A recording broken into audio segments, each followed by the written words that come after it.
An ocularist is somebody who makes, designs, hand paints, manufactures and fits artificial eyes or ocular prosthetic devices.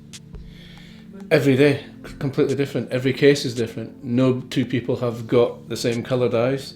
No matter where you live, your race, creed, colour doesn't come into it. They're all completely individual.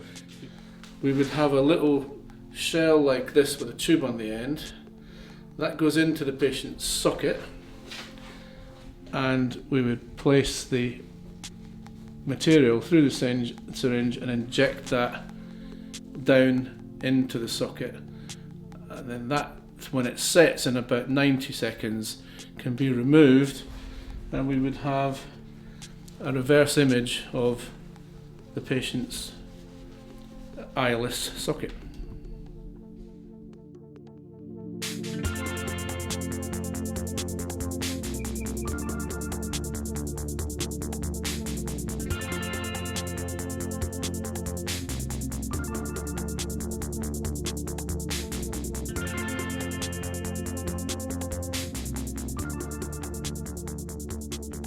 Unfortunately, eye disease and trauma doesn't favour or miss any part of the community, age group or anything else. So people have been involved in road traffic accidents, accidents at work, other traumatic injuries. You get people coming in that you've never seen before that might be 60 or 70, and you ask them, how did you lose their eye in your history taking?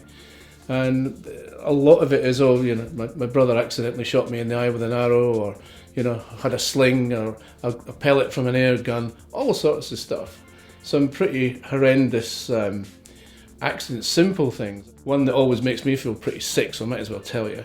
There's a child who was just, as we've all done, jumping on the bed and came off the bed and smacked her eye on the valve on the radiator. Kaboom, gone.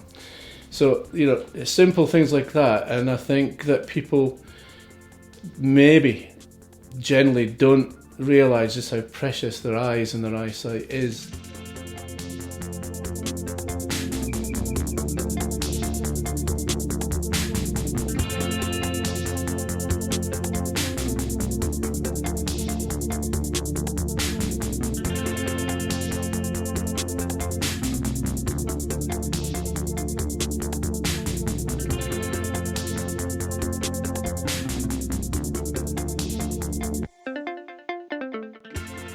We've designed the patient's artificial eye, we've seen the artwork being done, we've put it all together, we've got it in the right place, but we can't let them go away with a wax eye because it would melt, so we have to make it into plastic, and this is called the lost wax technique.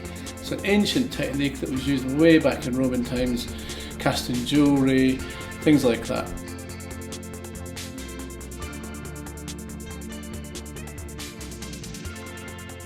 We treat people as far away as Australia.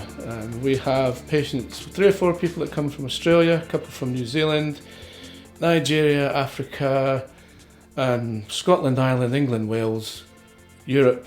It's a worldwide thing. We have people from all over the world that come to see us. And they come here? Yes, they come here. Great example of a guy comes from New Delhi in India just to have his eye serviced. So every now and again, so every 3 to 4 months, this particular chap, which is lots of flying around the world, needs to have his eye removed, polished, resurfaced and reinserted, which takes 20 minutes. But he has been known to fly from New Delhi just to have that done.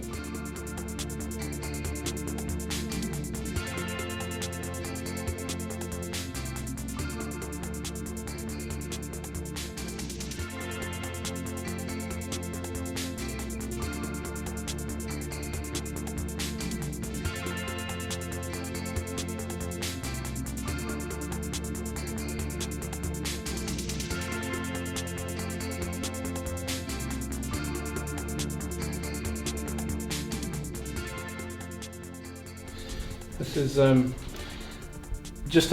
it's just a tile that you put on the wall, but that's what we use to paint on. We use acrylic dry powder pigments, and unlike some of my colleagues in the hospital when I worked in London, they used to clean it all the time, but I didn't, because all the colours are already there, so you can soften them up and use them again. So that represents actually 30 years of painting artificial eyes. And there is an interesting story behind it because I couldn't find this size tile, and I openly admit to stealing this from a gentleman's toilet in a pub in London. So there you go. The patient wants to see you create that prosthesis. They love to stand behind me and watch me painting it and think, wow, that's me. And you become one-to-one, you become much more a unit with that patient.